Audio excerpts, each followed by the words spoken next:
Yes, guys, welcome back to another show. This is your Liverpool versus Newcastle post-match call-in show. The link is in the chat for anyone who wants to call in, guys. And this is one of my favourite shows we do now, the post-match call-in show. I do love it. We're reviewing the Newcastle game. Liverpool 1, Newcastle 0 at St James's Park. Alan, my man. What's going on, brother? I'm doing good. How are you? I'm all right, man. Good. I just had to sit through that City game and, fucking City. Leeds had a striker or could take chances. They would have done all right today, you know. Yeah. It's hard watching City matches sometimes because you can watch a team try their hardest, but once that goal goes in, forget about it.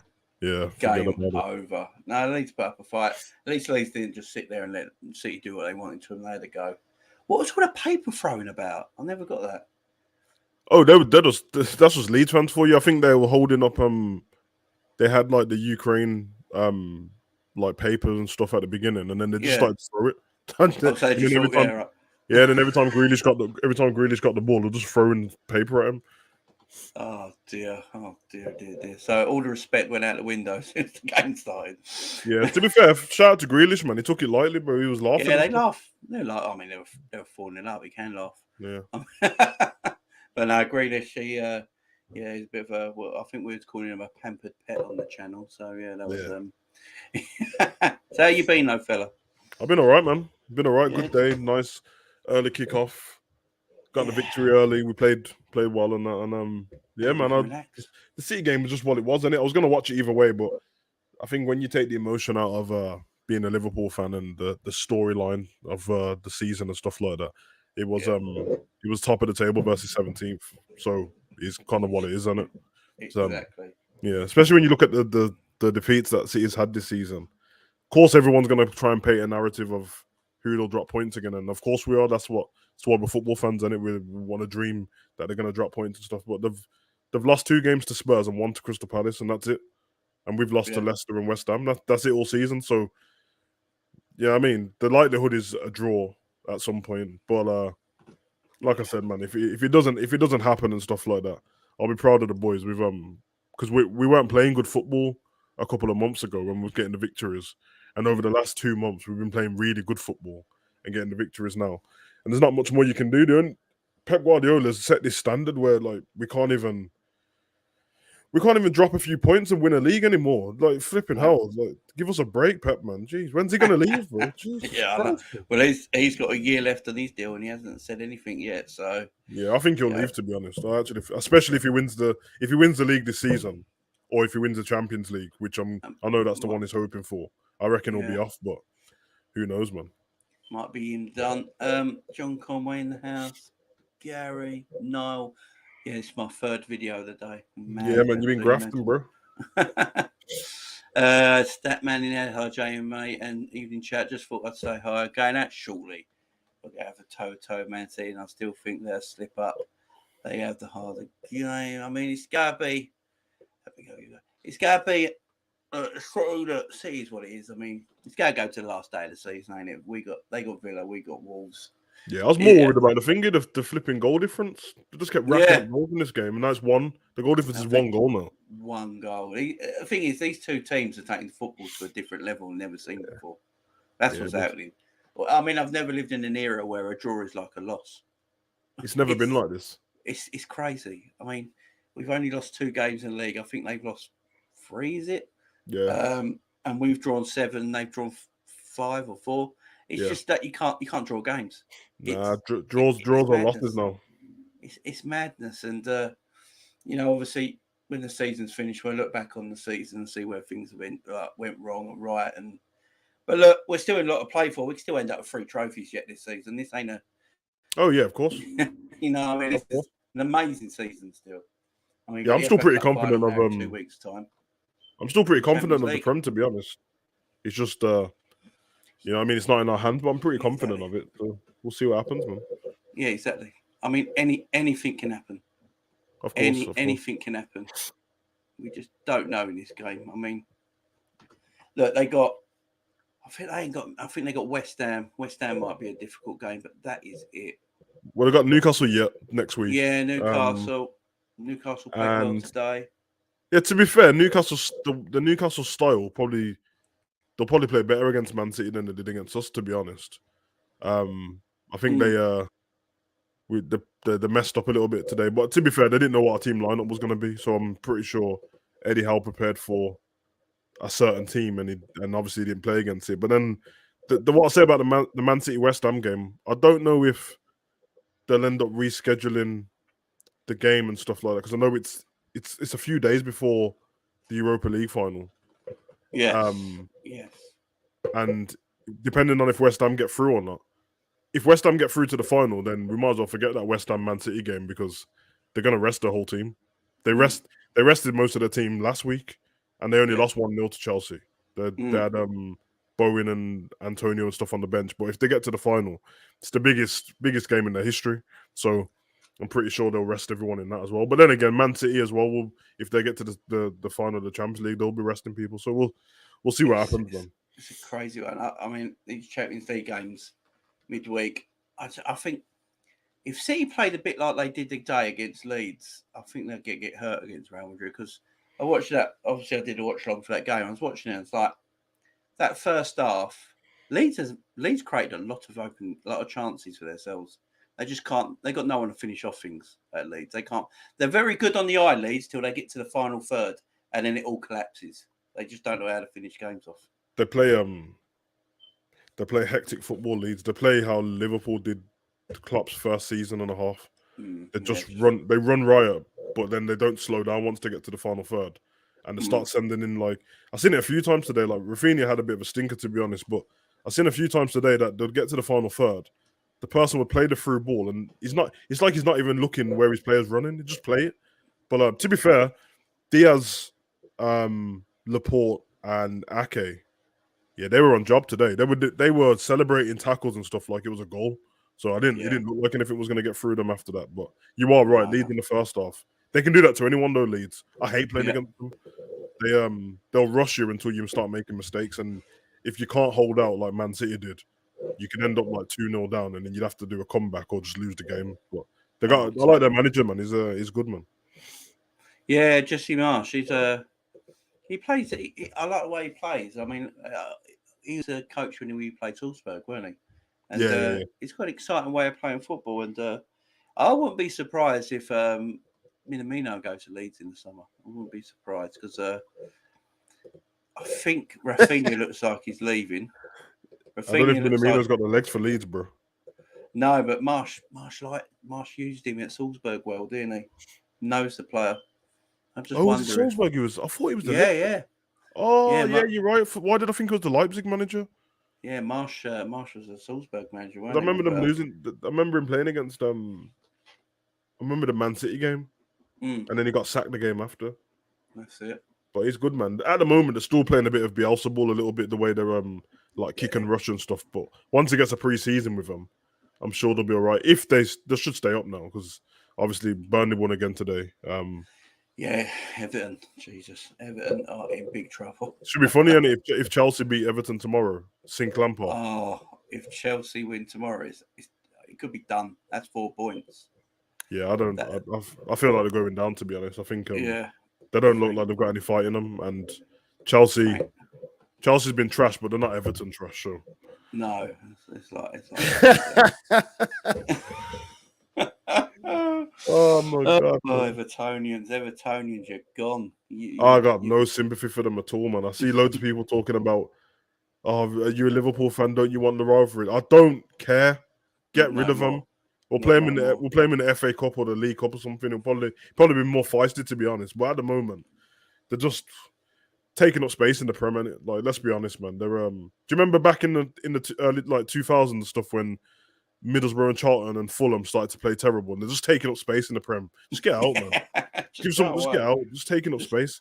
Just go away. Man. I think with Everton as well. I think when Rafa left, they were 6 points above the relegation zone. Yep. And now they're in the relegation zone, 4 points behind Burnley. So the turnaround in points for Lampard he's awful. Absolutely. You remember they sacked Remember They were in a relegation fight. Was it 2 seasons ago as well? And Big Sam kept him up, and then they sacked him. Yeah. He kept him up, and then they just sacked him, and then brought Benitez. And I'm like, hold on a minute. He's kept you up with 8 games left to go with the season. No respect. One thing you can do is keep. No, all right, then you deserve it, bro. All that money, that beautiful new stadium by the docks, yeah, in the championship. Oh man, that stadium. I mean, these owners are terrible. They're absolutely terrible.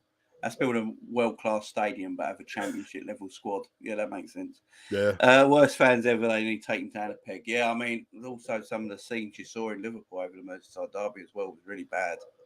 Everton fans, yeah, they didn't put themselves in glory that day either, did they? They were very, very weird as well. Very weird considering the stadiums are so close to each other. Yeah, it's just that mile apart, isn't it? It's madness. Yeah, it's not normal. Madness. That's actually quite unheard of when it comes to Everton and Liverpool. Like I said to you before, usually it's even when I went down. Yeah, usually it's a game and you go after and you go to the pub. Unless you go to a solely Liverpool or Everton pub, there's normally both fans in there, and it's just banter, and they got to work together the next day and stuff. It's not like Manchester, because obviously the distance between Man City and like Old Trafford and the Etihad's it's quite a distance. Yeah. And until the I think Sheikh Mansour took over, that part of Manchester where City is was not very good, bro. Like that was poverty. There was low level. Yeah. And obviously the hatred between them. I remember going to what game did I go to down there? I can't remember which away Liverpool City game it was, but yeah, man. If you hear how the Man City fans talk about the Man U fans, the toxic ones and that, they say some horrible stuff. So that's more likely to happen. But Liverpool's a bit weird because it's a family city, isn't it? Liverpool to stand together kind of thing. But yeah. I mean, you can have like 4 kids and 2 of them be Liverpool and 2 of them be Everton. It's mad the way it is. It's quite frequent that. Yeah. Married couples and that who are Evertonians and Liverpool fans as well. Just the way it is, but it's gone a bit nasty now. It has gone a bit nasty. There's no doubt about it. They're getting really violent. Never seen them like it. Yeah. Mitch will know he's down there. If they go down, then need a police escort for the players and staff. Jesus Christ! I mean, it'd be even worse if it's a good thing Big Dunk's not their manager, man, because he'd get them riled up. To be fair, there's probably I don't know why they didn't try him. I know, be better than Frank Lampard. I just don't understand it. It's been part of the coaching staff now for so long. They respect him. You saw when he took over for them a few games before. He weren't winning everything, but the fans were right behind him. Yeah. They don't need to be playing class. They just needed to pick up points, and he probably would have been the guy to do it. But Lampard's level is the championship. To be honest, it's not disrespect to him. He hasn't been a manager long enough yet, and he didn't get Derby up, and he had a massive chance to get them up as well. It was a failure. Everyone wants to ignore that and pretend like he was. Oh no, he nearly got them. No, he failed at Derby. Yeah. And then you give him the Chelsea job. It's not one of the biggest jobs in football with all the money. So. It just don't make sense, does it? Absolutely makes no sense. Andrew, how are you, my man? All right, he's all right.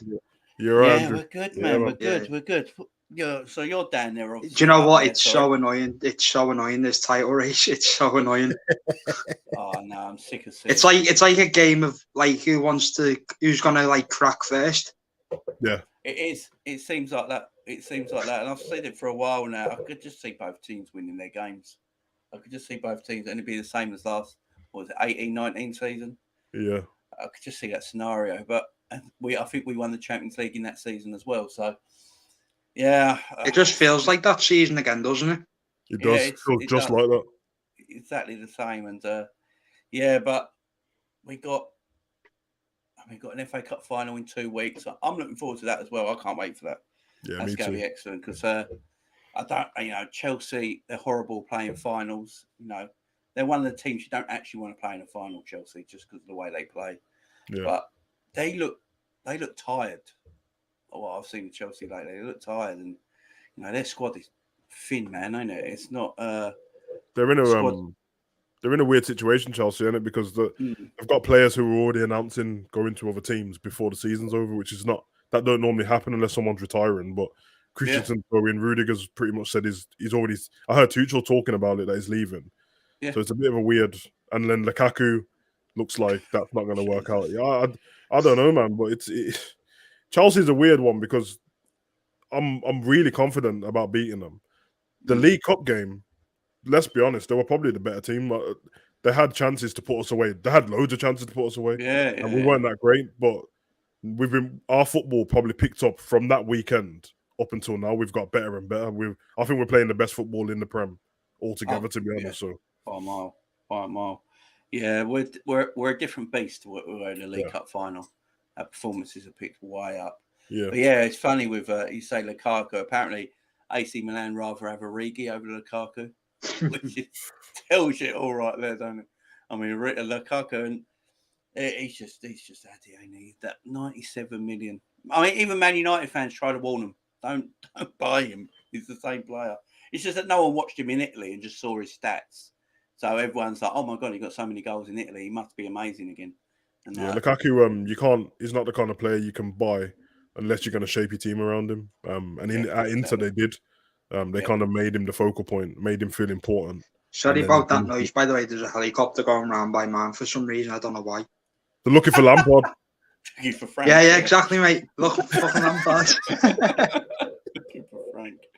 I'm just hoping Chelsea smash Everton tomorrow, because then everyone would be singing Rafa Benitez in town. Oh, that'd be beautiful, wouldn't it? Going around Liverpool 1, they're just singing that Rafa Benitez songs. Because you got all the piano. Have you still got all the pianos dotted around Liverpool 1? Because the last we still got them, yeah. Yeah, all the pianos are dotted around. Everyone gets on there for a sing song. I love it. And it'd just be the Rafa songs going everywhere if Everton gets smashed tomorrow. Which, they very much could.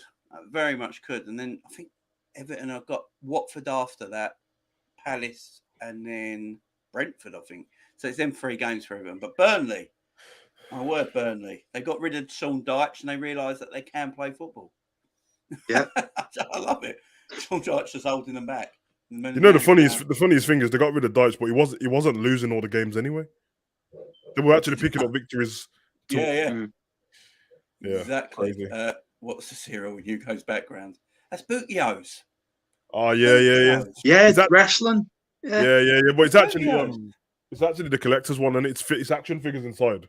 Mm. Yeah. Has that actually ever been a cereal? Yeah, I've got the cereal as well. Is it there is cereal? Because when they first did it, wasn't it just a T-shirt in the box? Yeah, it's the cereal's like Lucky Charms. Oh, I love Lucky Charms. Yeah. I absolutely love Lucky Charms. Yeah, you can't. That's Bootios, man. Bootios. We are, yeah. Also, I'm wearing the new Cody Rhodes T-shirt, if you can tell. Come on, I got mine yesterday. Like that. I've got two. I've got two, by the way. I've got 2 of his shirts. You get the pixelated one as well, the game. I don't know. Yeah, I might do. Yeah. Yeah. Dope, man. Dope. Oh, I love. Then apparently his T-shirts sold John Cena levels. I reckon, don't they? Yeah, sold. I've got one. I've got a John Cena shirt as well, but like 2 of them. Come on. It's all right. It's all right liking John Cena now. You couldn't have said that 10 years ago. Like. Yeah. It's all right now. It's all right now. He's Peacemaker now. His name's not John Cena. It's Peacemaker. Yeah. I've not watched any of that yet. Is it any good? It's good, man. It's good. Because it's a follow-on from the movie, ain't it? Yeah. Suicide Squad. Was it his character in Suicide Squad that followed Yeah. See, I've not watched the second one. I only watched the first one. It was so bad it put me off.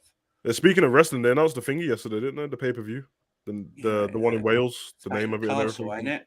Yeah, man. Yeah, Clash of the Castle, yeah. Yeah, man. And people going, what a weird wrestling name. What a name for a pay-per-view. Why is it called that? But the castle's literally behind it.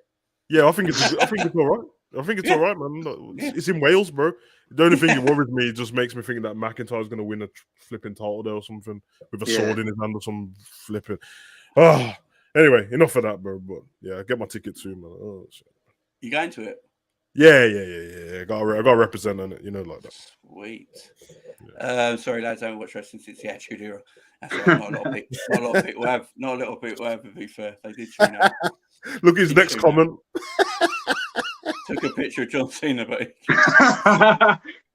brilliant. Classic, that, mate. Let's get Rod's in as well. Rod's Yo, man. Rods. How you doing? What's going on? You good? How are you, brother? Good, man. Good. Just popping in quick to say hello still, you know what I mean? Not stopping long, but just to come to hail at the man them still and say, like, good victory for us today. Just go keep on pressing on. Do you know what I mean? Yeah, great. I don't think we'll win all 4 trophies. I just think there's not a game that I can see Man City losing. Do you know what I mean? I thought Leeds might give him some trouble today, but look at that turned out. Do you know what I mean? That's why I did the watch along. Turned out wrong for me, didn't it? No, no. It was so bad. Know, We started. so... It was so bad to watch along. We started talking about chocolates. That's Fuck's sake. When they scored the second goal, I said, "Yeah, I'm off, man." I just started watching some this thing on line. I watch dirty little black bag. You know what I mean? It's quite good actually. It's like a Western thing. You know what I mean? Western. So yeah, but that's about it. We just got to keep on pressing on, really, just pressing on and just see what we can come out with. Whatever we do, I think it's going to be a good season anyway. Yeah. Do you know what I mean? Whether we win the 4-3 or even 2, it's going to be a good season for us. Trust me. Well, so we've got to keep on pressing on. If we win all 3 trophies and Man City only win the Premier League, personally, I think we've had the better season. Yeah, we definitely had a better season. Yeah, because you've won the biggest cup in the world for club football. I agree with that. I agree with the that. 2 domestic trophies. So I mean, I'll still say we've had the better season. Yeah, we just got to keep on pressing on, mate. We just got to keep on pressing on, do what we're doing, playing fantastic football that we're playing, and see what we come out with. Still, do you know what I mean? So that's all we can do. You know what I mean? But it's just a short one. So hail at the man, them. Enjoy the rest of the weekend, and I'll speak to you guys soon. Yeah. Peace. Soon, man. All right. Peace. Yeah, fella. What's coming in? Well, quickie. I bet he's roast dinner was ready. That's what he was. I know, yeah. I think Man City won that Champions League more than anything. Yeah, they do. And it's going to be, because they rested today like we did. They did rotation today as well, didn't they? What was it? Silva was on the bench. De Bruyne was on the bench. And they did look a bit, I've got to say, they did look a bit open in that first 30 minutes against Leeds. You could arguably say Leeds were the better team in that first half. Yeah. I thought they played well. I do think that was down to Leeds, in it, more than Man City playing bad. Like I said to you before, Leeds just rush you, man. They throw everything at you for the first 20 minutes, and hopefully you hang on. To be fair, Dallas was playing really good until he got injured. Yeah, that was a shame, the injury. That was a shame. Talking about rushing it, let's get to this Newcastle-Liverpool game. Because come on, that first 10 minutes from Newcastle, Jesus Christ, they put everything in that first 10 minutes, didn't they? No, in 10 minutes, Newcastle. They were going for it. And to be fair, I thought we weathered the storm pretty well in that first 10 minutes because I think Newcastle gave absolutely everything. And look, I know doing the watch along and watching the game as Liverpool fans, a 1-0 is tense, ain't it? You feel tense. You feel the pressure. Yeah. But in reality, I've watched back a bit of the highlights after as well. And now looking at the stats as well, it's quite a comfortable game. Yeah. It was very comfortable. If you see where the heat map of where their shots came from, which was hardly anything, was nowhere near the goal. And the one shot, what Alisson saved, it was offside anyway. Yeah, again, another one-on-one save. Incredible. Yeah, sadly, them ones, they don't count towards the stats, innit? They'll be way higher. No, because it's just these one-on-ones that is ridiculous. So, as you see, the possession, we just had over 66% of the ball as the away team. This is what I love about Liverpool. Man City the same as well, but with Liverpool, it don't matter if we play at home or away, we never change the way we play. No. We just play exactly the same way. And I love that about us. 66% of possession. 10 shots on target, 24 shots as the away team to Newcastle's 4. And I think that was mostly 2 of them came in the first 10 minutes. 528 passes. And that was a lot. That's in attacking areas as well. 15 clearances, 15 tackles. I mean, we were fantastic today. And I've got to say, guys, with obviously Henderson and Milner started the game with Keita today. It's a good job some people ain't on Twitter, because if you went on Twitter and saw that lineup an hour before kickoff, Jesus Christ, it was meltdown city. Meltdown city with the lineup. Andrew, what did you think about the lineup when you first saw it? Be honest. I think midfield I wasn't happy with, but then once we played, I thought, you know what? It actually worked in the end, didn't it? Yeah, totally. And that Keita goal was just filth. Oh, it was. Oh, well, yeah, Keita. He had a great game. Why are Chelsea fans saying we never won a treble? Oh, yeah, because it's not apparently the real treble. We won the League Cup, Champions League and the League.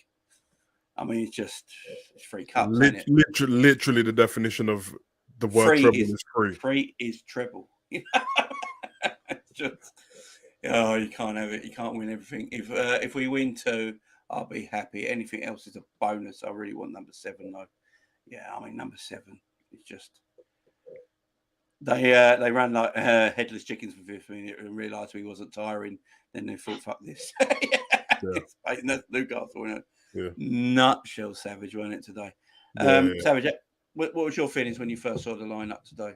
I came in the chat, didn't I, just before the game started, and I wasn't talking about you, by the way, when I said about the disrespect of. But obviously, I saw on Twitter and a few live streams before the game as well. I don't have a problem with anyone not liking a certain lineup. We're football fans, and everyone has their opinions. But every time Milner gets played, or every time Henderson and Milner gets played together, it gets disrespectful, man. I'm just like, that's our captain. And this is Milner, who's worked his ass off for this team, probably more than anyone, because he's played in every position apart from in goal. Yeah. He played the whole season at left back.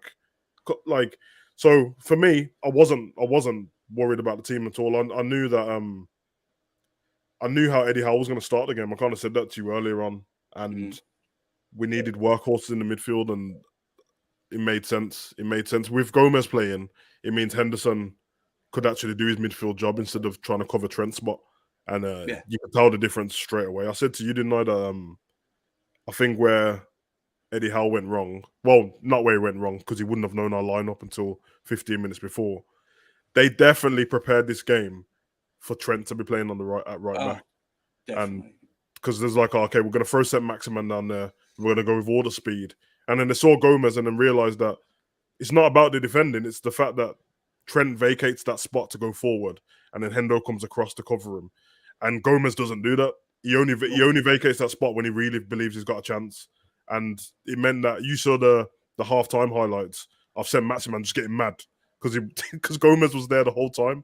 So yeah, man, it's beautiful, man. I love it. I love that we can finally rotate. We've had even throughout winning the Champions Leagues and stuff, we've had like a team that we can't really, you know what I mean? We've had Shaqiri and that, but that's about it. And the Champions League before that, we had flipping Solanke on the bench. So I mean, your Solankes and your Joe Allens and them days are thankfully gone. I honestly didn't want to see that midfield ever, but I realised Klopp knows a lot more than I ever will, so he could re-sign Markovic and play centre back, and I trust Markovic, Jesus Christ. And yet we won the treble with Gerard Houllier, exactly. UEFA Cup, FA Cup, and League Cup. But you're damn right people don't like to. People only like to say there's only ever been one treble won, which is silly, really. That midfield, I thought Henderson was superb today as well. And I don't know what it is with Liverpool fans disrespecting Henderson all the time. I just don't get it. He is the reason, him and Milner especially, are the reason we are where we are now. Yeah. You know, it's their captaincy, their work rate, their professionalism. And it's not what we see every day either. It's behind the scenes, which we don't see. Yeah. You know, they put the youngsters on the right track.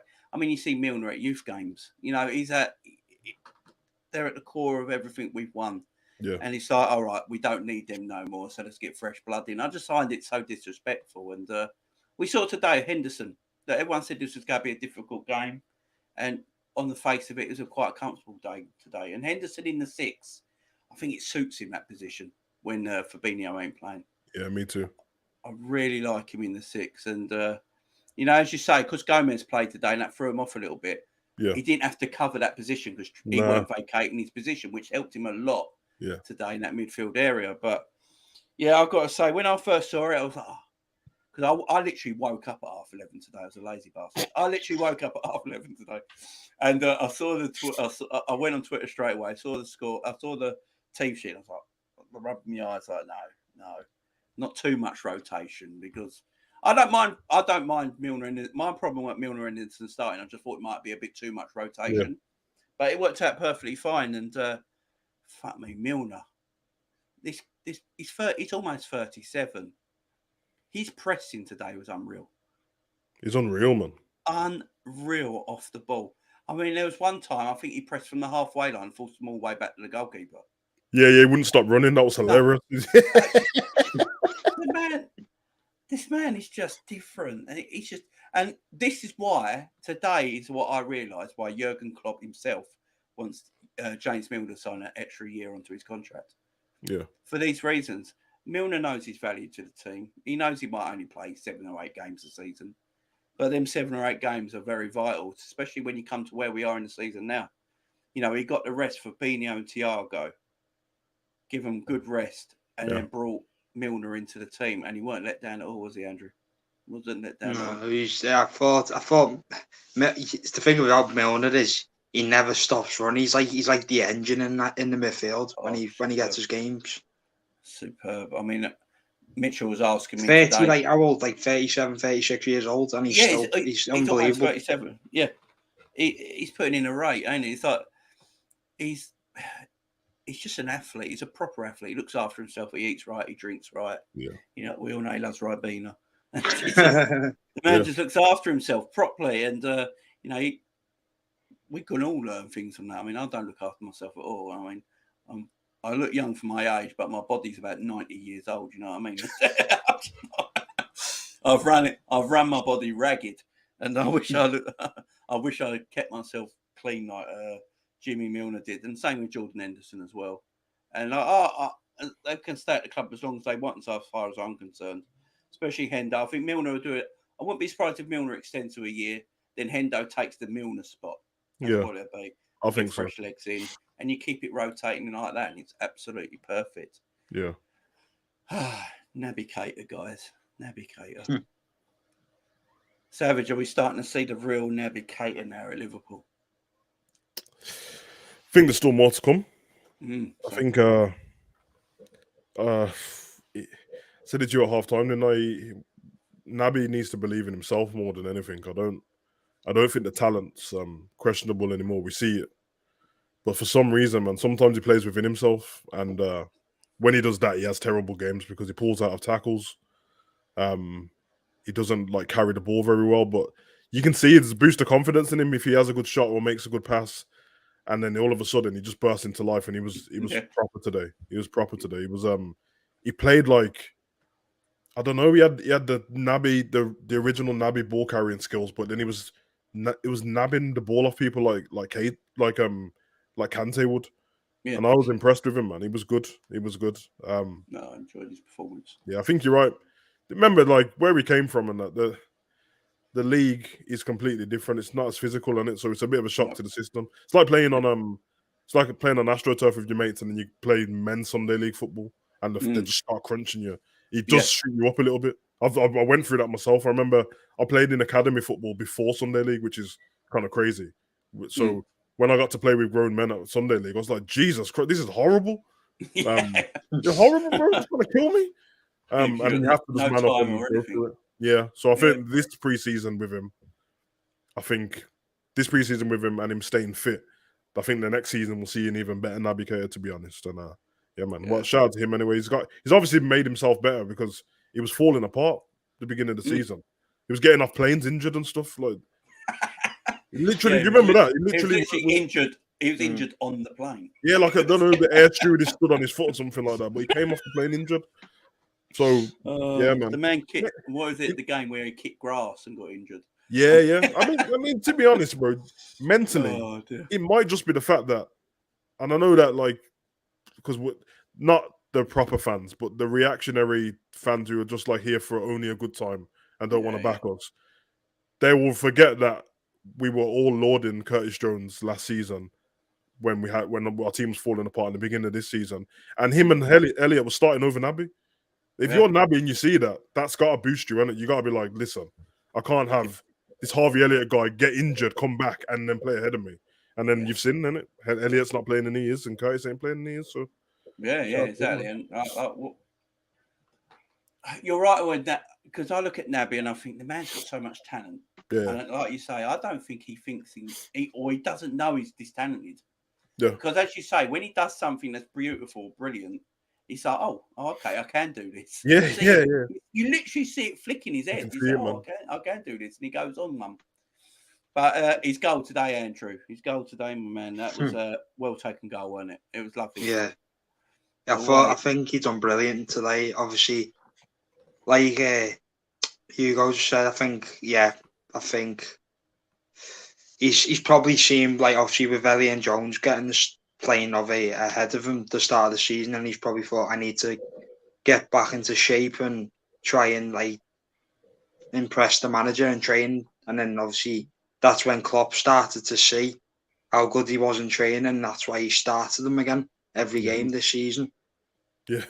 And he's just impressed so much. Like, I think him, Fabinho and Thiago in that midfield, though, even though those two never started till the second half, obviously that midfield this season, it gave me like Gerrard, Xabi and Mascherano vibes.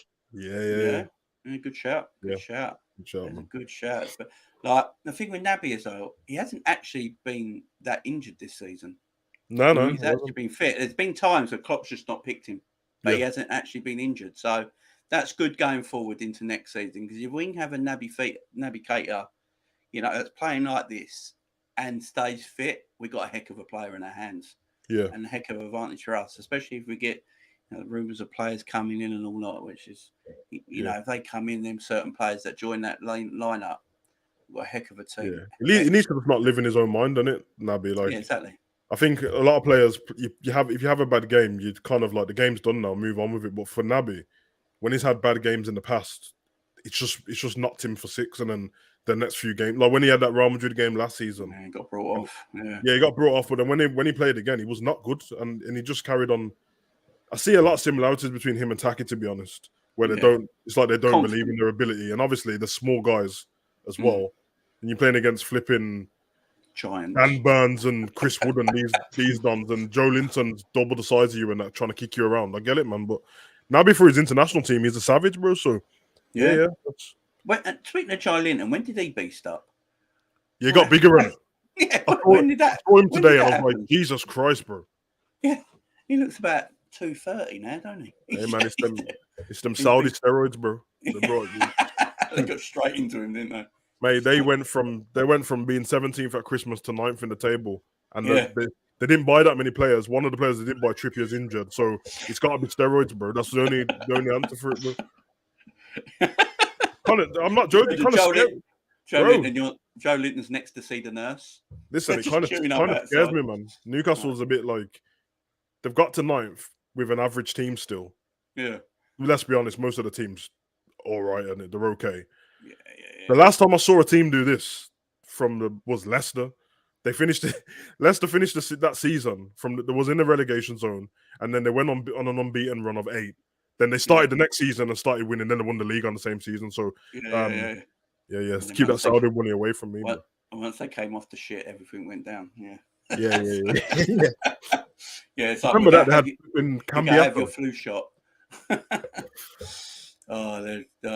Man. I read that one. I read this one. Some of the stuff Milner was doing, you don't see in football anymore. I loved his performance, proper old school. Yeah, it was. Yeah. It's his playoff. I said it in the watch along.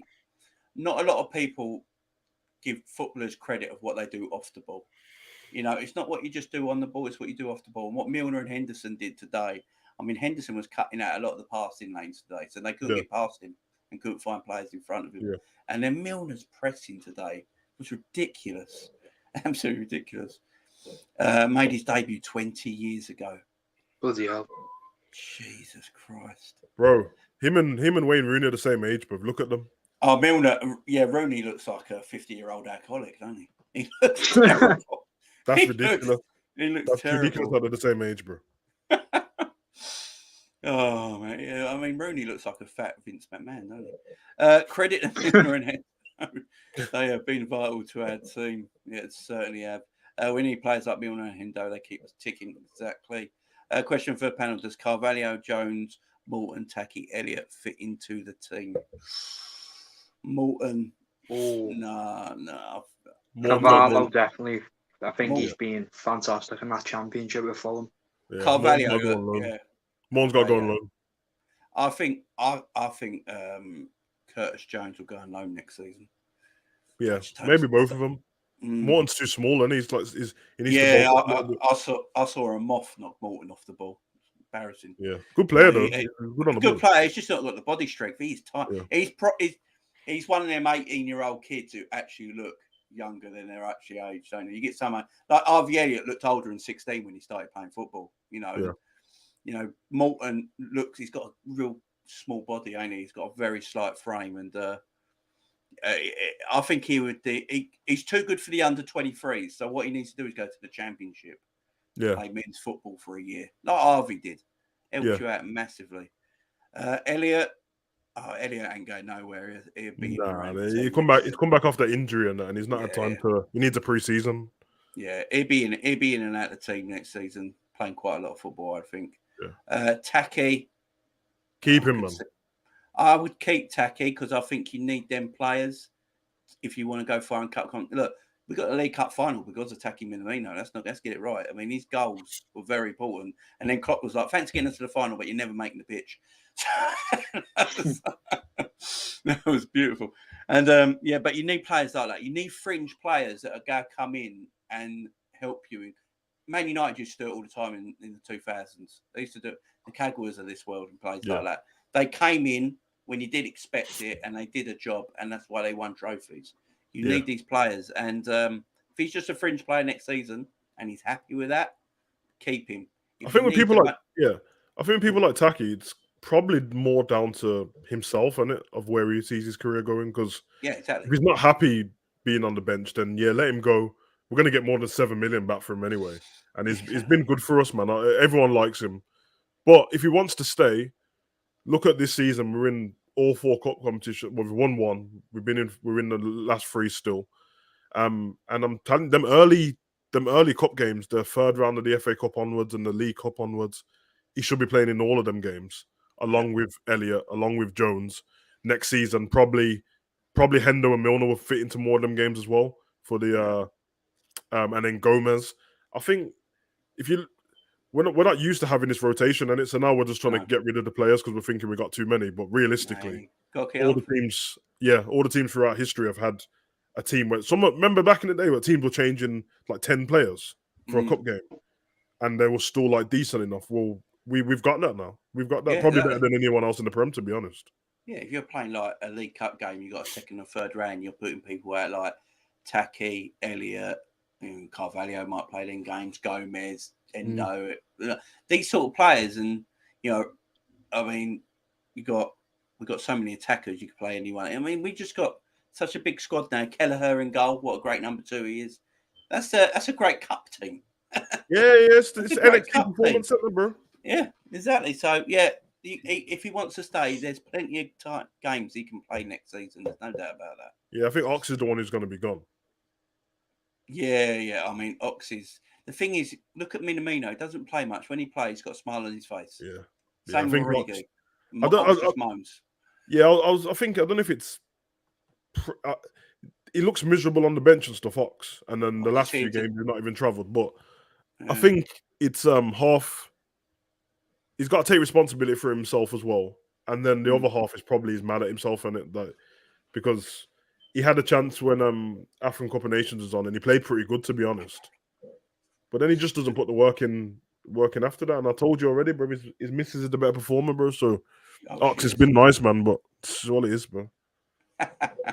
They borrowed our inhalers. Did anyone see this thing from last? When we won the league, and that bloke, that scientist or whatever it was, a journalist, did a thing looking at why Liverpool never got any injuries, and apparently they're all on inhalers and caffeine pills. And it's like, really? So we're just taking salbutamol just for the sake of it, are we? Do you know how much bad salbutamol is for your lungs if you've got healthy lungs? It does the opposite. Bayern Munich's the one with the drugs, bro. Yeah. What is it? What's the midfielder that was like Goretzka? Yeah, proper skinny, and now it's like looks like Austin Theory. To be fair, that's a good show. He actually does. He does a lot of super. That's not natural. That's not just going to the gym and lifting a few dumbbells. You know what I mean? Either Mohammed, he's on his 29th day of Ramadan. Jeez, big up to you, my man. Yeah, Say man. I can't go an hour without St. Louis. Good Mohammed, yeah, always good luck to him. Tacky Salt says Mitchell. Fair enough, fair enough. Brushing ass, big up guys. Good win for you lot today. Keep the pressure on. I'm surprised Salah and Trent were benched with Villarreal pretty much wrapped up. I thought you'd have gone all out today. Yeah, Brush, I think a lot of us did, but that just shows how strong we are at the moment, don't it? It just shows how strong we are. Joey Gomez as well. Oh, we'll get to Joey Gomez because I love Joey Gomez. Big up, Ali. Big up, Jamie and the guys. Our starting midfield for next season is Fabinho, Thiago, Tuchemeni, and when we get him. Ooh. If that happens, Jesus, you watch this table, right? I think I've seen loads of rival tweets saying, "Oh, like if I've seen like a Chelsea fan put the other day, Chelsea fan put, if we get Rice and Liverpool get Tuchemeni, I'm jumping off a cliff." And I was like, "What?"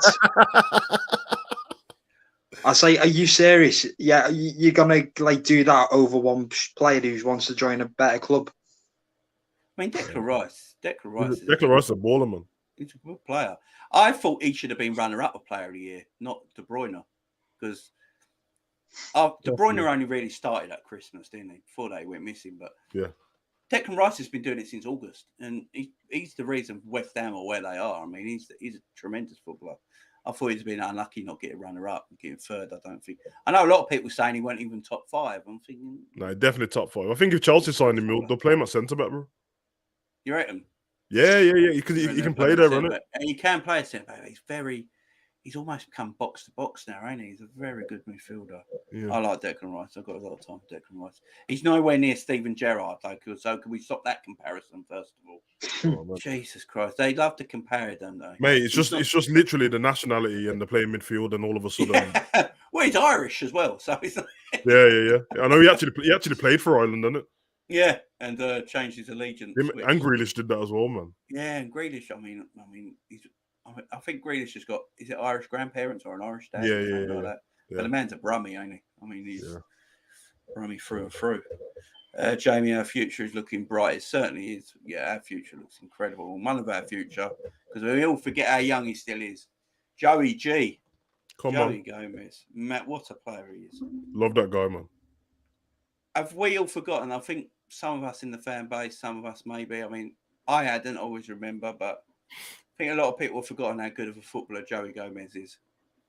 This is a very good footballer. He's had horrible injuries. And we've got to remember that injury was worse than Van Dijk's. It was horrible. Yeah. And the way he's come back, and I think what Klopp's actually done is looked after him in the right way. He's not thrown him back in or anything like that. Playing bits and pieces. And obviously Klopp can, you've got Konate there now, so there's no rush for Gomez. Yeah. But this right back position, right? So we're looking at this kid from Aberdeen, ain't we? As a 600 grand buy or something like that from Aberdeen.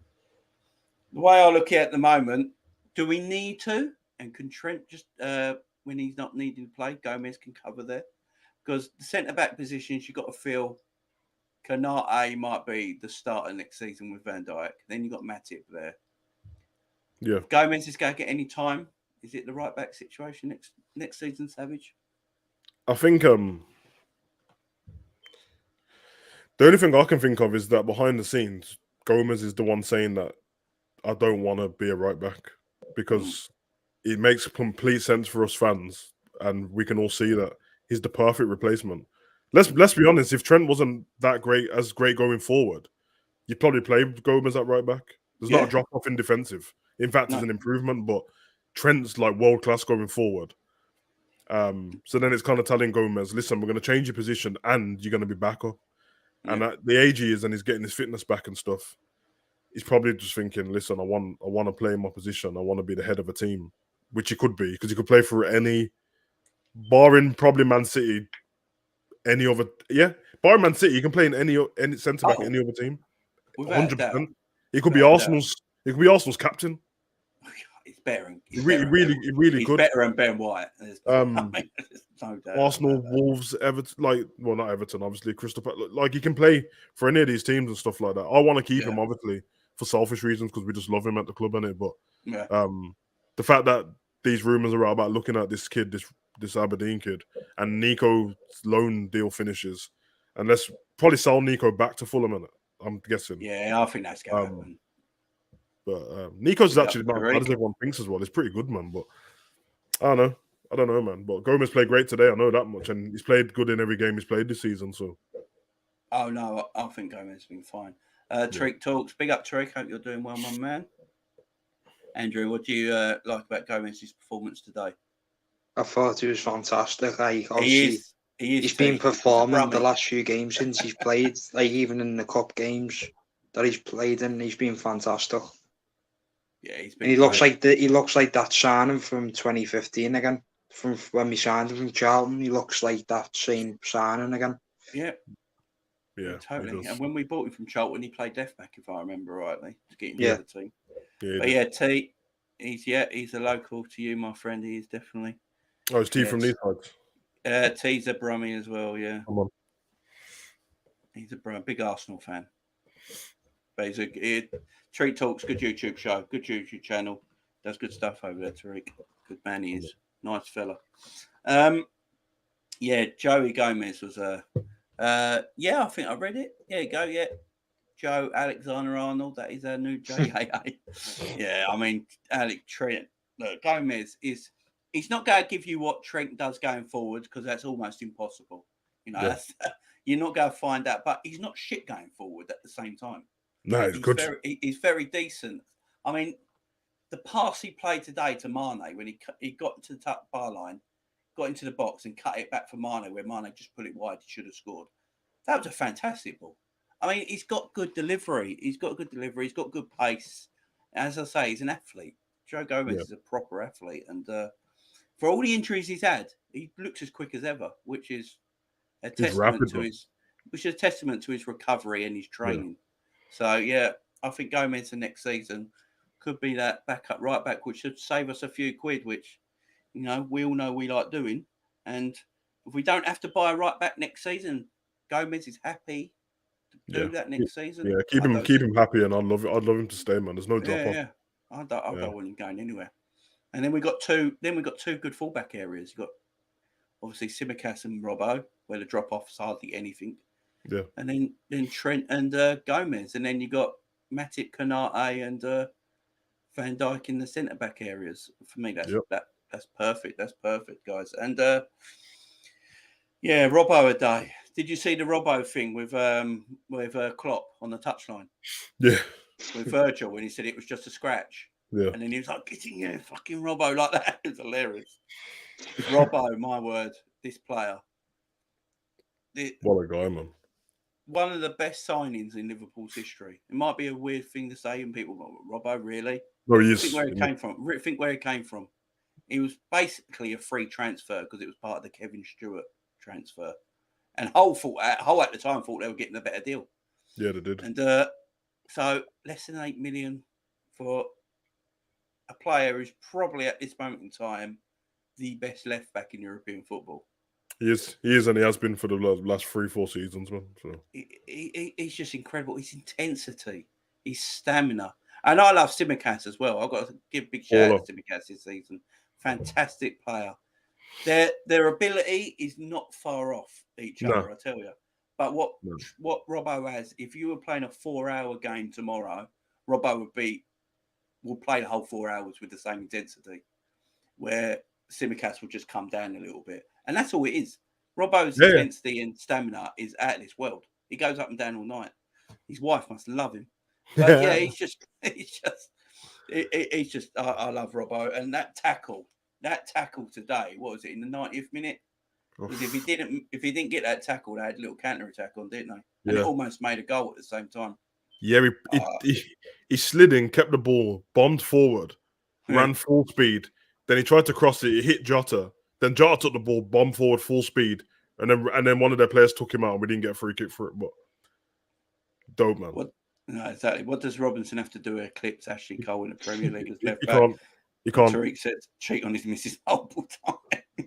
Yeah. Ashley Cole is a thing, yeah. That guy's that's some legendary set in stone guy, that is, man. Yeah, Ashley Cole.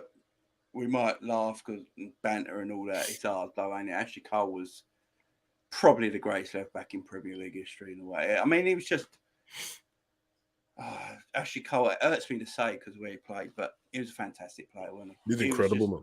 It was out of this world. I mean, no one got past him. I don't ever remember anyone ever getting past Ashley Cole on a one-on-one scenario. He was the best in the world while he was around. Yeah, it was fantastic. I think with stuff like that though, like one, it's great for him to be even in the conversation with Ashley Cole, and I think second, apart from like banter and stuff when we're trying to have a laugh on that, realistically, you kind of have to put these different players into different like decades of football or generations of football because football's completely different. Yeah. Ashley Cole can't do what Robbo does at all, but Ashley Cole was so good at what he did that flip it out. He's a fantastic left back. No, he won't ever be replaced. He was definitely he's definitely England's best left back. That's definitely for sure. Right, guys. Right, let's get to this. I just want to quickly talk about. Let's get him up. Where is he? Where's he gone? My screen went. Where is he? So, Sadio Mane, Jota, and Luis Diaz as our front three today. Yeah. So they had Diaz starting on the right. Look, I'm going to talk about Diaz right now because I absolutely love this player. He's a phenomenal. Incredible. I can't say that word. I'm not going to say it again. He's a great player. He's a tremendous footballer. He's got all the skills, all the touch. For me, he's just got to get better at his final third play, that final bit, either the pass or the shot, because I think that's just what he's missing at the moment. I saw bits today. He was cutting inside.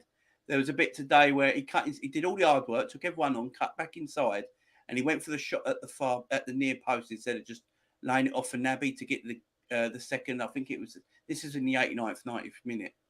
Yeah. And things like that. I think, don't know about you guys, but I think he will benefit from learning from that in pre-season in the summer. What do you reckon, Savage? Yeah. I was literally just going to say that he's what we've done with Diaz, what we haven't done with any other player is pretty much we bought a player and thrown him straight in, and then he's not stopped playing. So basically, what we've got at the moment is we've got Porto Diaz in Liverpool squad, and we don't have Liverpool because what the moments that you're talking about, he done it quite a lot.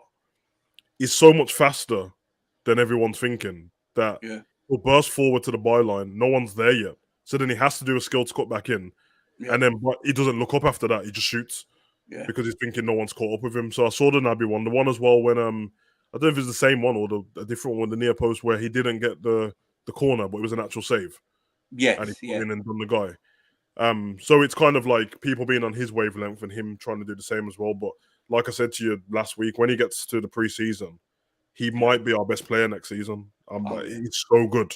They couldn't handle him on any side. I do like what we do now with our forwards. It's probably been like this the whole season actually, where apart from Salah maybe, but it's kind of fluid, isn't it? Like when we're not playing Salah, on paper it says that Jota's in the middle and all this business, but all I saw today is like every 10 minutes, let's swap and confuse them, and it confused their defense.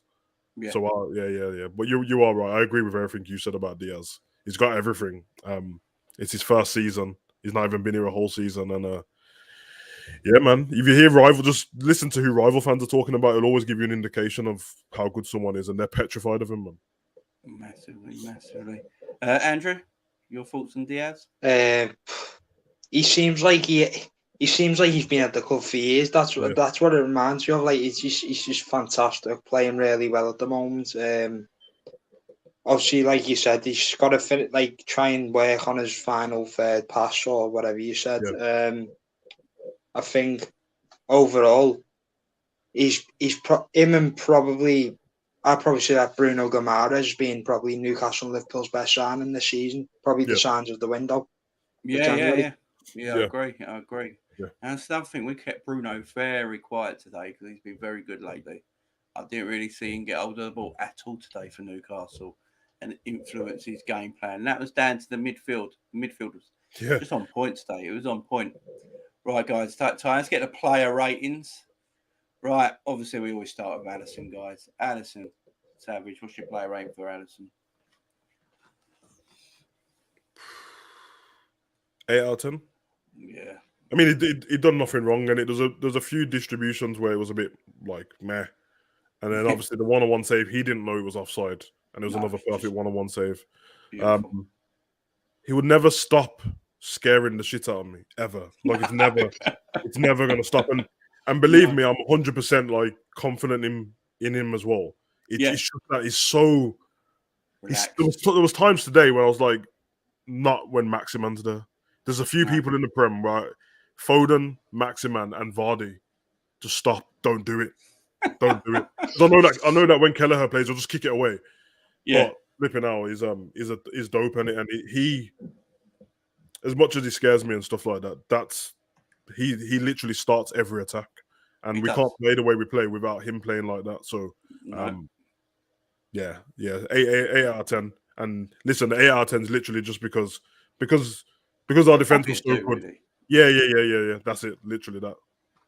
Andrew, I'll probably go with 8 myself. I thought today, obviously, he didn't have much to do apart from that save. I think I did feel a bit nervous sometimes because Maximum kept pressing him all the time.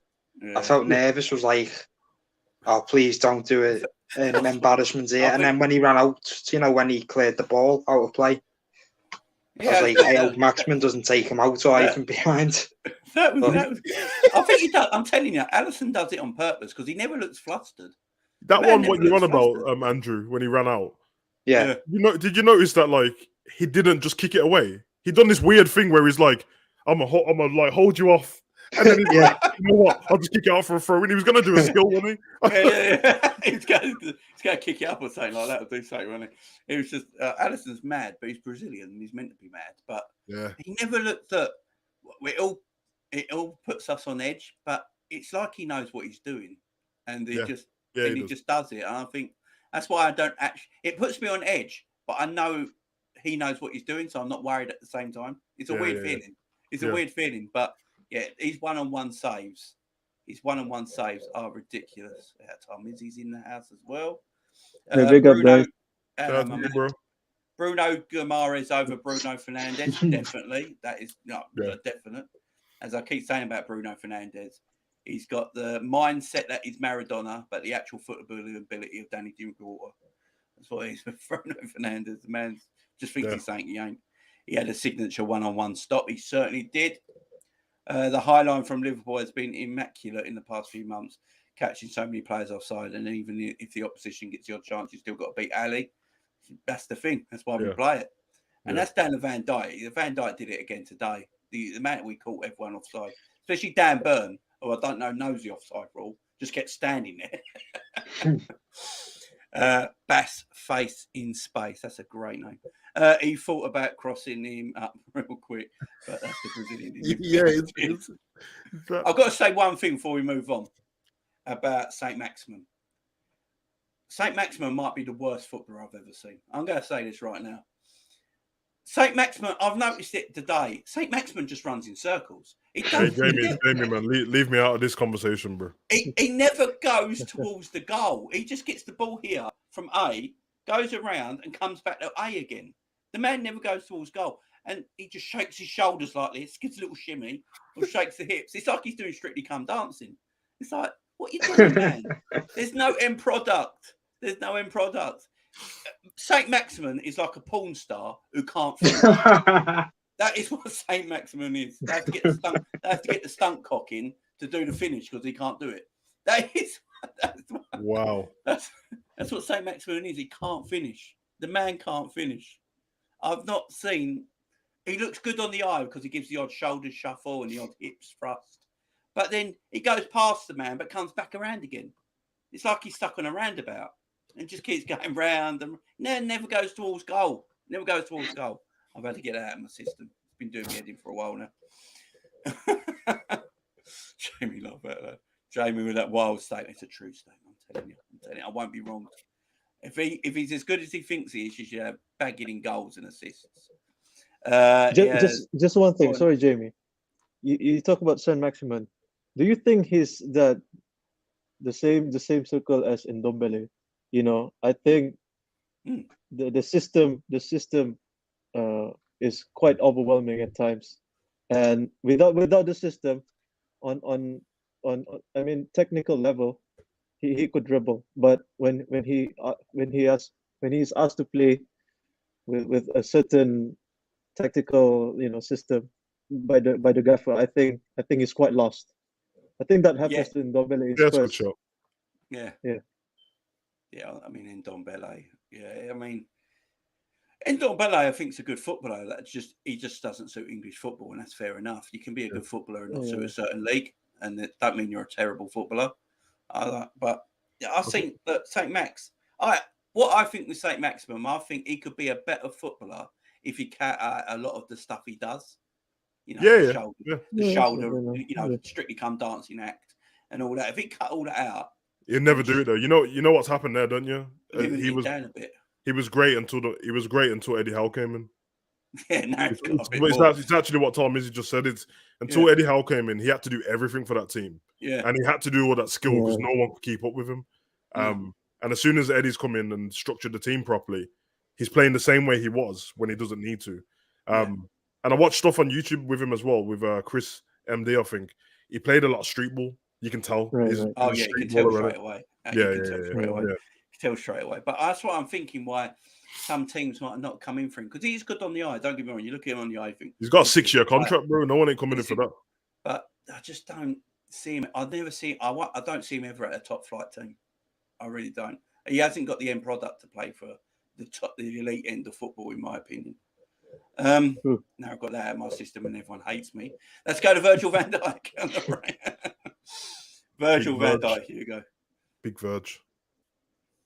He's superb today, in my opinion. What are you going to give? Verge is just Verge. You know, he sets the standard himself. I think we're so used to it now. We're just so used to him just being immense on the football pitch. But I'm going to give him. I'm going to give the whole back line a 9 today. I'm just going to put that out there now. I'm giving the whole back line a 9 today because I thought the defence was immaculate today. I agree with that. Yeah, I agree with that. Anything you want to say on Verge, Andy? He's just Colossus. He's basically from Deadpool, Colossus, basically. Andrew, 9. I give the whole back line a 9. Honestly, they were fantastic. I thought they were great today. Absolutely fantastic. Tariq still loves me. At least, thank you, Tariq. Anyway, I'm going to shoot off, so thank you again for tonight. Andrew. Peace out, Andrew. My man. Enjoy the rest of your night, lads. Yeah, see you later. Enjoy your night, bro. See you later, fella. Take care. I think Virgil's I don't know when his career's over, and I don't know where he's gonna rank among centre backs because Jesus, bro, this guy's so good, man. He looks like he makes everything look easy.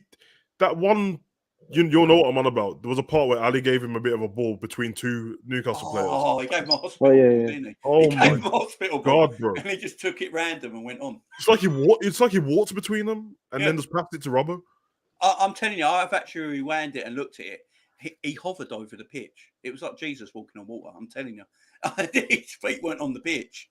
He's good, man. And I think what you said in the last clip, just Jamie, about the high line. I watch Virgil off the ball more than I do on the ball most of the time because let's be honest, his long passing is only second to Trent in our team. It's ridiculous that passing that diagonal. And then it's his organisation, man. Like, I just watch him. Every time there's an offside and stuff, Virgil's called it before the linesman said anything. That's why he would raise the hand. Yeah. And you can see him pointing at people, telling them where to go. And when he'll tell Alisson, like, pass the ball there. He's so good, man. He's so good, bro. Like, so good. This is hilarious. Yeah. Did you not watch Virgil with the F2 on YouTube? That little clip. Yeah. With Robo. Was it with Robo? Yeah. And he's speaking about how his defending is and stuff like that.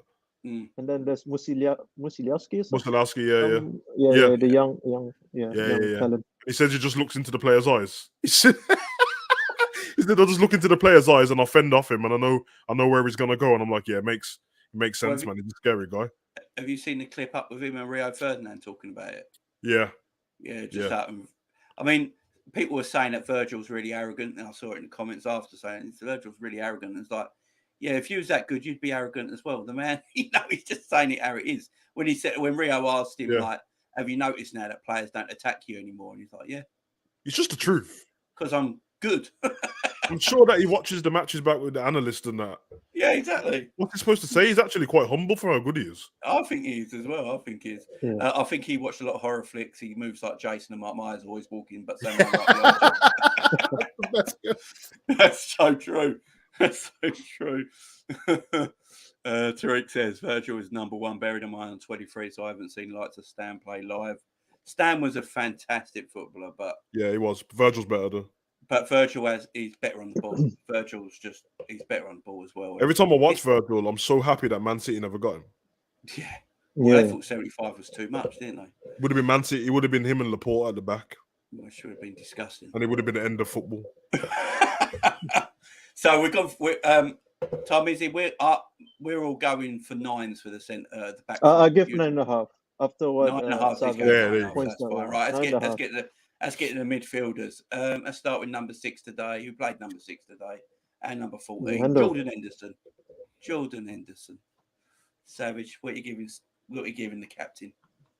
9. 9. Yeah, I thought he was great today. He was 8.5 for me. Yeah, he was class, man. Solid. I don't know, man. I love Henderson, man. I just love him as a person, as a player. I think he's so good, man. And yeah, I mean, Hendo actually knows his limitations. So for everyone who wants to like throw stuff at Hendo every week, I'm like, he's the number 1 guy who knows exactly what he can do. But what I will say is, there's loads of stuff he can do what people just don't realize he can, because he does what he does for the team. You remember Henderson at Sunderland? He's got techers. Henderson used to be a technically little winger. Yeah. I remember him on Soccer AM when he was about 19. Yeah, and he was doing all these skills and stuff. Yeah. Hendo's got tech, man. But yeah, that's our captain, man, and he does you evolve as a footballer. That's what you do. Yeah. You evolve, and he evolved. Yeah, I think he's dope, man. And I think, obviously, I think everyone's probably seen that thing going around, isn't it? The Pep Linders masterclass. If you haven't watched that yet, he's our next manager, by the way. If anyone's watched that, it kind of, it kind of made me feel good watching that, because the stuff that you notice as a fan, but we're not the managers and coaches in it, so we could just be talking waffle. But he said exactly what I thought with Henderson, about the instructions he's been given and how much he does for the team. And like I said to you earlier on, usually, and it's not against Trent, it's an instruction for Trent as well. Trent bombs forward, Hendo goes across. Trent, a lot of times, is slow getting back because he kind of gives up, and then Hendo has to do that role. So then Hendo's got his spot and Trent's spot, and then he looks like he's out of his position, and if not. So he gets a 9 from me, man. But 9, go on. Tom, is what did you going with, mate? 8.5 for Hendo. 8.5 for Hendo. Yeah, I thought he had a great game today. Yeah. Naby Keita, the goal scorer, the goal match winner. Where are we going, guys? 9 as well. Yeah. Yeah, 9 as well. 9.5. Yeah. I thought almost perfect. I thought that was one of his better midfield performances. Like me and Savage were saying earlier, Tom, is about Keita. Sometimes he doesn't realise how good he is and the ability he has. Like, plays with himself sometimes, but today he looked like he knew how good he was. There was bits in the game as well. He had the ball at his feet, and he was actually taking players on and going past them. I love when he does that, man. Dropping a shoulder, and he looked really athletic on the ball. And you're like, that's what I want to see you do every single game you play, because you've got that in your locker. And Klopp knows that. That's why. Why do people think Jurgen Klopp stuck by him all this time? It's because he knows how much of a good footballer he is and doesn't want to lose. Yeah, exactly. Klopp brought him, so there's obviously what he saw in him, and it was weird. It was weird because he was like he was really good. There was part in the game 10 minutes before he scored where I just didn't see him. I don't know where he was. I just couldn't see him at all. And then he just popped up, and the goal was great. Like, he sat the keeper down. Oh man, what a goal that is, man! If anyone else scored that goal in the Prem, they would have been raving on about it. Oh, Salah was going on about it. It'd be on every social media post going now, wouldn't it? Yeah, but it was a great goal. The thing is, like, sometimes our fan base winds me up and stuff because I want nothing but good for every one of our players. But it always seems like there's people who have already made their mind up about half of our team. So as soon as the other half's playing, it's always like a competition. Like if Mane misses a chance, Salah would have scored, and if Salah misses a chance, then Mane would have scored. I'm like, Joe, they're all our players. Like, I want them all to do great, man. And yeah, Naby. I don't get the agenda. Naby's really got better though. He's got better all season, man. And I think when you don't have to keep coming back off the injury table, it makes a massive difference. You can actually train properly, though. Yeah, exactly. This must have been the best he's probably trained since he's been a Liverpool player, probably, because he has been fit a lot of this season. Yeah, you know these guys' personal life as well. Like that has a lot to do with stuff. I'm pretty sure. Like I don't want to speak out of turn, but I'm pretty sure Naby and Mane don't have wives in it. They're just because I remember there was a YouTube video before with Vuj, and he went to Mane's house, and Mane was quite lonely, man. He made his chef move in. Yeah, don't Mane actually live on his own? He lives on his own. He got his chef in Senegal, ain't it? Yeah, and it's the same for Naby. He's got Naby's friends with Mane. That's why he was all right coming. But apart from that, there's no family here, no wife. So you get me. You can tell that with Naby, he's quite a quiet geezer as well. So just little things like that. I'm not saying that it should have any bearing on your football, but they are people in it. And mentally, if you're having bad games and that, and then being injured, Mane's playing, so you can't speak to him as much, and then everyone goes home and you're just on your own. It has a different, like mentally, you know what I'm saying? So yeah, of course. Because if you've had a bad game, you got someone at home you can talk to that just cheers you up and stuff like that. Brings you up. If you're going home to nobody, you're thinking about it, ain't you? Yeah. You might not want to think about football when you get home, but when you get home, exactly. The team is the family. Exactly. That is so true. That is so true. It must be a beautiful place to work every day. Coming into work at the moment, being a Liverpool player, it just must be. Yeah, man. I don't swing that way, but I'd be Sadio's wife. He's great. He would make a great husband. Let's face it. The man's he's a beautiful man. He's a beautiful man. Jimmy Milner, the legend, James freaking Milner Savage. James man of the match for me. Yeah, he's my man of the match as well. Beautiful. I was on Dave's LFC chat earlier on. Oh yeah. Yeah, I told him that the reason why I picked Milner is because not the same opinion as what BT Sports, because they're televised today. Yeah. So my reasoning is because he stopped Bruno Guimaraes today. You see that first half.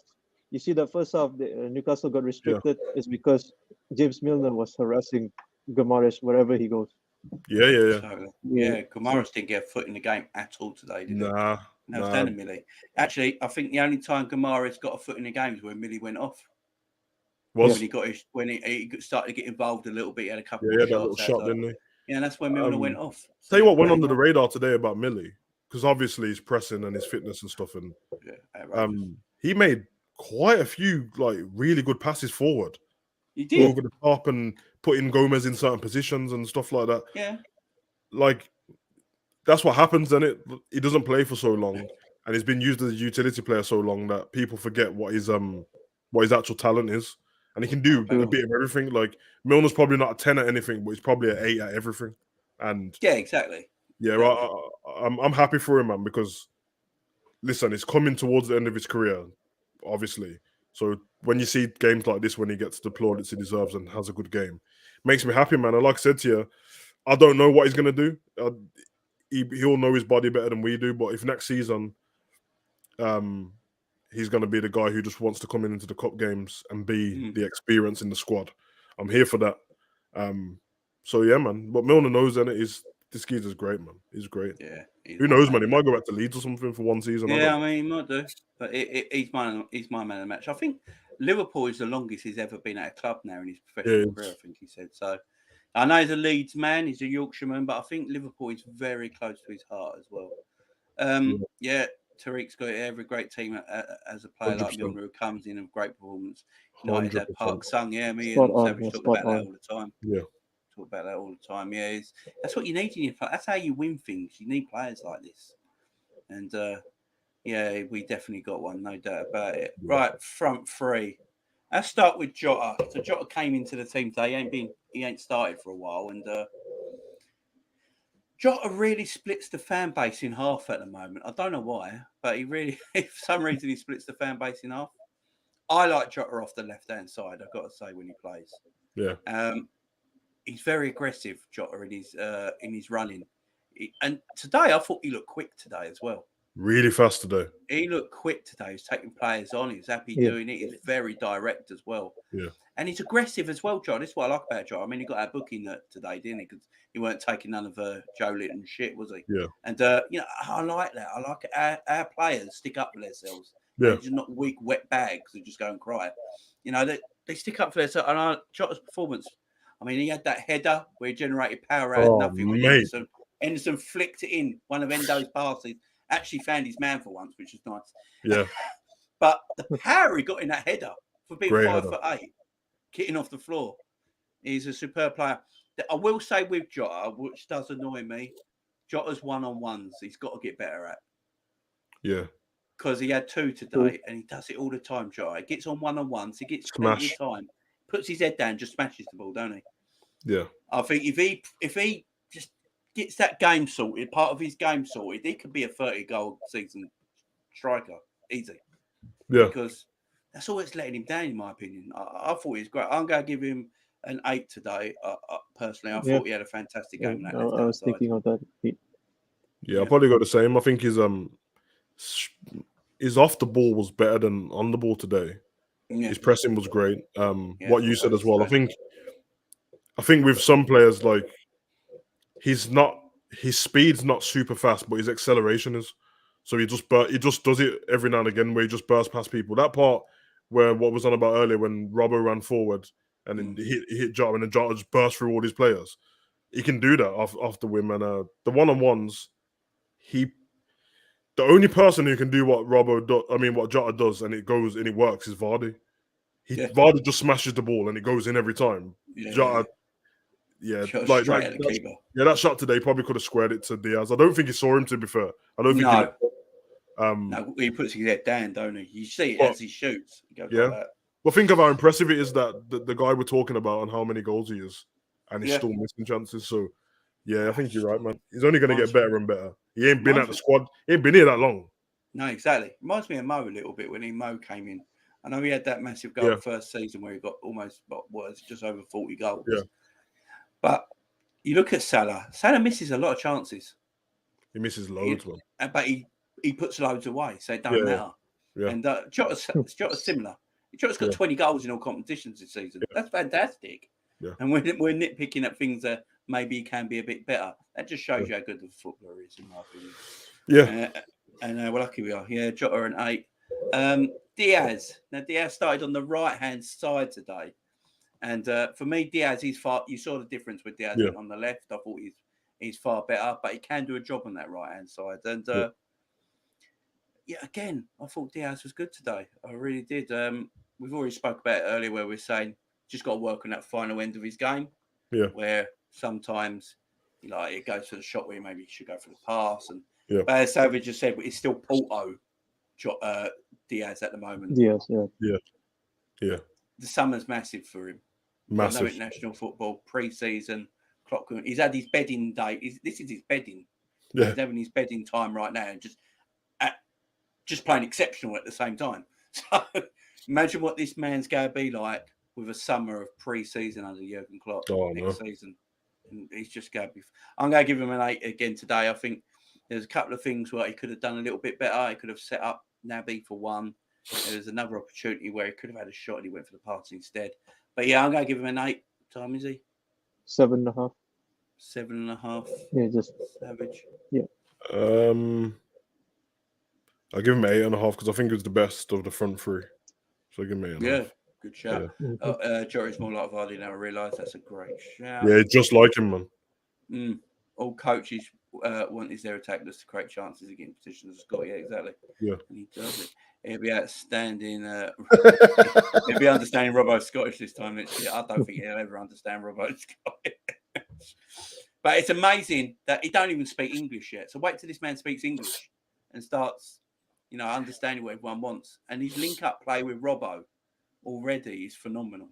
And he's only going to get better as he learns English himself and starts to understand the Scottish brogue.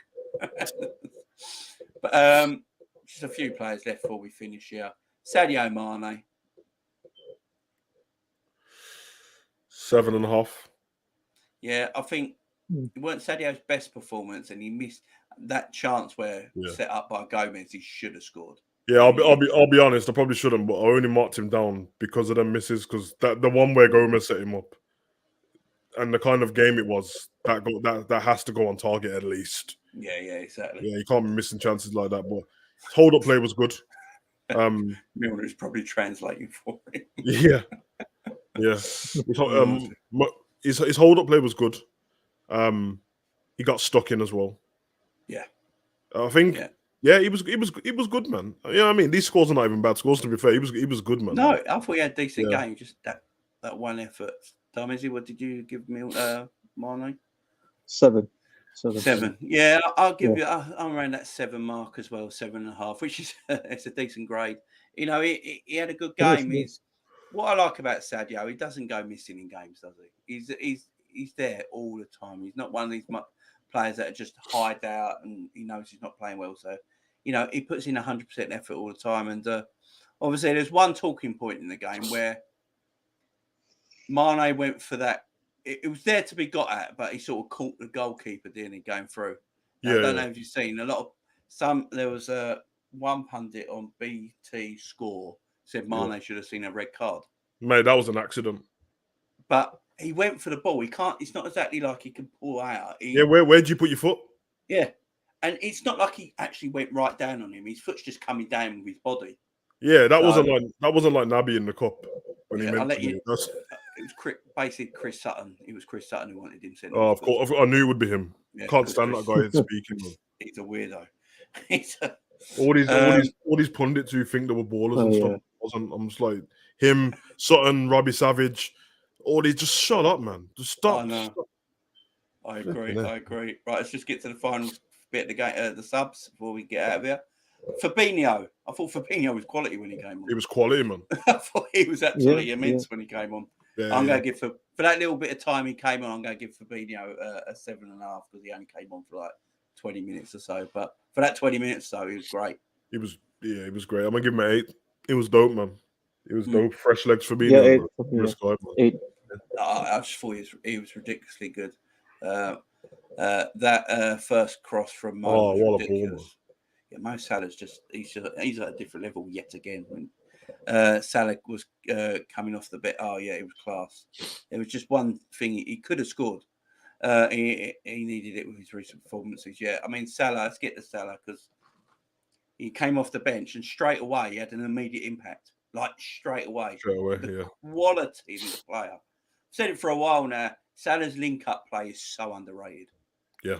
His link-up play is excellent. Especially since Mane's gone in that central area as well. Because now they're closer to each other, they can pass to each other. Yeah. All this stuff about they don't pass to each other. One plays on the right and one plays on the left. So there weren't a lot of the time they could find each other with passes. But now they're very close to each other because they're right and central. Their link-up play between each other has been fantastic recently. And Salah, when he came on again, I mean, he could have scored. He had that one-on-one with the keeper. But he does everything with Salah. He does everything 100 miles an hour, don't he? I was just going to say that. Even his touch is 100 miles an hour. Everything is so quick. He could have slowed down. If he slowed down an inch, he probably would have buried it. But it's hard to not. I thought he looked sharp when he came on fresh. Yeah, it's a bit of a hot take on that. But I actually think when not the pace he runs at, but I think when Salah's game starts to slow down, it might be better. Yeah, because I know what that chance you're on about. The first touch was amazing, but then he just took like 5 little small touches for no reason. I'm like, bro, just look up and bend it in, man. But Salah's got this thing, and it's like, he's got one track mind sometimes, which he, to be fair to him, I don't think he can lose it. So he'll always try and find the goal. Does that trademark Salah shot what he does every game when he's cutting on his left? And the first season, every time he'd done it, he went in and he went top corner. And now he does it, and it's like, Salah, that doesn't work every time. And he could have laid it off to Naby. When you saw the replay of when Naby was standing, you're like, low. You pass it to Naby, that's a goal right there. But you're right. His playmaking's class.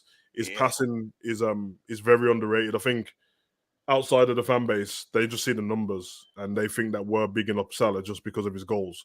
But he's the top assister as well for a reason. And these are not little like tap assists where it's like a Not stat. 2-yard assist. No, Yeah, exactly. These are outside of the foot cross and stuff like that. So yeah, Salah gets 7.5 for me coming off the bench. He was dope, man. Yeah, exactly. Yeah, goalies are expecting now. Doesn't mean they can stop it, though. Yeah, that's the thing they see now when Salah sets himself, don't they? He did it a day, didn't he? And he just went straight to the goalkeeper. But you see what he's trying to do, that bend into the far post. Loads of players down the years have done it, though, innit? Like Van Persie used to do it every time, and Robben cutting on the left. The only thing with Van Persie is that shot's going in nearly every time, man. But yeah, it's one of those things. Robben. Yeah, Robben, as well. Yeah. Is this off topic? Barcelona interested in Marcos Alonso? Will Chelsea have any defenders next season? I'm just shocked that Barcelona are interested in Alonso and Christensen. The Alonso maybe 4 years ago, but he's got good techers, but he's slow, man. He might suit Spanish football though. That's the funny thing. He might actually suit that game, but the Christensen ones, that gets me. How is that even a thing? And Rudiger, did you see today? He's going to Madrid for 425 grand a week. Yeah, have you seen the sign-on fee his agent wants? His agent wants a 10 million sign-on fee for himself. How is he? Like Virgil's on 220 without no complaints. Bro, Rudiger wants 400. There's something dodgy going on there, man. Real Madrid went from being broke to just offering out this contract. They're going to get Mbappe. They're probably going to get Pogba in as well. I don't know where this money's coming from, but you know what I mean. Don't question it, man. anyone knows about Madrid in the 50s and that, bro. And oh yeah, that's why everyone says the Champions League is tainted, don't they? Mate, there's about 7 of them Champions Leagues that they won because no one wanted to play. And the last sub, Thiago, when he came on, just did. Oh, it's class. He was on for about 10 minutes. It was dope. Yeah, just did Thiago things for 10 minutes. I'm giving him a 7.5 for 10 minutes work. But 7.5. That 10 minute, that solid performance. He's just. Ain't it mad with Thiago, man? Like we all want him to rest, but when you see the camera going on the bench, I'm like, I want to see him play though, man. So bad. That's like me with Konate at the moment. I think Konate come in so much now, right? And I love Joel Matip. I absolutely adore Joel Matip. I say he's just so underrated as a centre back. Yeah, he's a tremendous. Oh, Jamie, can you clear this up here? Was you watching the game on BT? Yeah. Okay. I don't know what was going on. There was a clip here where the camera zoomed in on our bench, and Milner looked like he was gonna explode. His face was red. And then Konate was next to him, just looking at him like this. I don't know what was going on. If anyone can get that down as a meme, it's going to be the funniest thing. He looked like he was going to turn into tomato and explode. Yeah. And then Konate went back, and he was looking at him, and then Hendo looked at Konate, and he was like, leave Millie alone. He's pissed off. I think that's the thing where you just leave Millie alone. Millie must have been angry about something, and Konate laughed or something. But no. I love Konate. The more I see him play, the more I'm like, I want to see this fella play every week because you have Konate there and Van Dijk there. What are attackers actually going to do?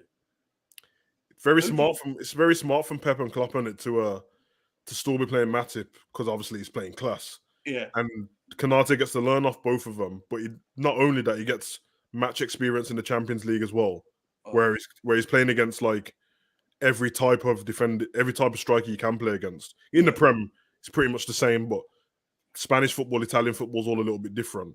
By the time Matip, his legs given and stuff like that, or he finishes, Jesus, man, I don't know how good he's going to be because he's class at the moment and his positioning's got better over like 2 months. Oh yeah, he's just because that was my problem with him before. His positioning he ball watched at the start. Yeah. But and now I don't see that anymore at the moment. It just takes a little bit of training, don't it? And it goes. Right. Yeah. Let's get these final questions before we head off, guys. It's been a good one as always. Tariq says, what role will Fabio Carvalho have at Liverpool next season, or will he go out alone? No, I think Carvalho is in the squad next season. He's in the squad. Liverpool already said he ain't going back out on loan. I think he's there to. For me personally, I think Carvalho will learn more training with Liverpool than he would going on loan anywhere. 100%. So you keep him. You keep him in the team, and you'll go see him next season. I reckon he'll play about 15 or so games next season. I think so as well. Because you got cups you go play in. Yeah. Champions League games he'll probably see as well, because there'll be games where He might be coasting in matches, and he can get games in there and Yep. Premier League games. Yeah, even Harvey Elliott. I mean, we've got two amazing youngsters there, and I see him as a midfielder. I know he can play. He can play that number 10. He can play left wing. I see him as not Harvey Elliott. Harvey Elliott started his career as a winger, turned into a midfielder. Yep. I think mostly that to do because he hasn't got the pace to play out there. But Carvalho is a bit quicker. Yeah. But it's Liverpool, isn't it, man? So anyone who comes into our squad, they'll have like two positions anyway. So yeah, exactly. Yeah, it'd probably be used as a central mid or a left winger. Yeah, that'd probably be his positions. Also, what effect will have it on Curtis Jones? I think he'll go on loan because of it. Yeah, I think he'll go on loan. It's weird, isn't it?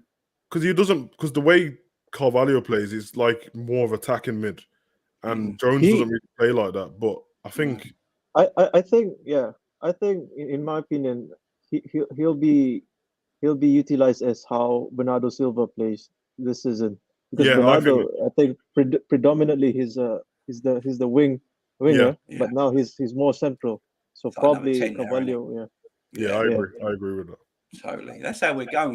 We're going away from the workhorse midfield we used to have to a technical midfield now. Yeah. That's how we're playing. That's how we're evolving as a team. And that's what you're meant to do. Yeah. Can we just take a moment to appreciate that Fab Thiago Mo came off the bench? Amazing. Yeah, that bench today was disgusting, wasn't it? Amazing. Did you see it when BT just cammed down the whole bench that one at a time? Like, even they were like, shit, this is fantastic. The only funny thing is when it done that shot, when he got to Trent looked confused as hell, like, what's going on here? Did you see when Trent laughed at Henderson's free kick? Oh, that was so funny. He was watching it. He was watching it on an iPad, innit? Yeah. He looked over like that. He was like, just cracked up. It's like that wouldn't have happened if I was on the pitch. You know, it's going to wind him up in training. That's so funny. Should have let Van Dijk take it, man. Yeah, Van Dijk's got a shot on him, ain't he? A roaster. Yeah. He took that free hit to the head. Oh yeah, man! When Milner took it to the top of the head. Ridiculous. I'm surprised it didn't break the ball. Jamie's quote of the week on Kopish. Yeah, I don't know if anyone saw me on Kopish, but Jurgen Klopp's wife Una has had more pull than the Man United executive. It's facts, man. Said, yeah. It's true, though, ain't it? I mean, it's true. It's true, man. You can't underestimate family, man. No. She's I think they're writing a song for her as well. The fan, like damn right they are. We'll sing that Champions League, but you know, like that. Yeah. She's great. Kanate seems very happy in rotation. He's learning from the best. Yeah, exactly. I mean, who else can you learn off? Matip and Van Dijk. It's the best job experience you'll ever have, isn't it? He's going to be our new Ox. Who's going to be our new Ox? He's on about Carvalho, I think. Carvalho. Yeah, he's more likely to be the new Bobby. Yeah, that's what I always thought. He could play that false 9, number 10 role. Yeah. And we'll forget about Ox. People might laugh at that, but Ox was fantastic when he first joined. Yeah, man. Listen, I make jokes about Ox and that, but the reason why I make jokes about it is because I love the geezer so much, and it disappointed me seeing him so pissed. It was like, listen, everyone's allowed to be mad and that, but when we're winning a game and scoring a goal and stuff and winning trophies, and you're not celebrating, that kind of wound me up a little bit. But Ox has been good for us, man, and I think injuries have done the geezer's career in, but being at Liverpool has give you a great career, but you got a Champions League medal, Prem medal. You know what I mean? So you're laughing, bro. Yeah, exactly. Also, Rhian Brewster has a Premier League medal. Never forget that. Anyway, this geezer got a Premier League medal, you know, for doing nothing. Yeah, exactly. and he had it on at the Barbers, which was brilliant. Yeah. He's come and say hello. Say hello. Hey, hello. That's Savage. Say hello, Savage. Oh, you're right. And that's Tarmizzi. Can you say Tarmizzi? Come on. Did Liverpool win today? Yeah. Good day. Right. Tell Mummy I'll be right down. Kiss. Yeah. We have to get her a trophy, man. We have to get her another trophy, man. Give her some celebrations. All right, guys. I've got to wrap it up there because my dinner's arrived. Come on. That's important, man. You know what I mean? I've done 3 videos back to back and I basically ain't there. So I've got to get out of here. Fantastic stream, guys. Keep up the great content and love to collab with you guys soon. You go that area of Brum you are from. I was raised in West Brom and Sandwell areas, but live in Wolves now. All right, listen, I can't disclose that information. I'm in the hood, man. So nah, I'm in the hood, man. I don't know who. You know what I'm saying? I don't know who you are, bro. I can't disclose that, man. Just know that I'm in brick walls, bro. I've got, you know what I'm saying? But love and that, bro. I wonder goes. Right, guys, thanks for joining me today. As always, I love doing these post-match calls. When's your next stream, Jay? Yeah, always a pleasure. I am doing the Chelsea Everton watch along tomorrow to see Everton get smashed and then laugh at their relegation. So I'll be back for that tomorrow. Hey, man. Listen, I can't wait. I can't wait to watch Everton lose that game. I've never wanted Chelsea to win so much in my life. Oh, no, exactly. Big up, fellas. Great street. Excited to see the channel go. Yeah, thank you. Yeah, I've got I think 824 subscribers now, which has gone crazy. So not far off the 1K. Yeah, that'll be coming soon, man. That'll be yeah. And the spicy gummy bear is being delivered in 4 days. My wife told me today. So yeah, I've got to do Jamie's killing it in all the streams. Got gummy bears coming. You got an interview next week, bro. Come on.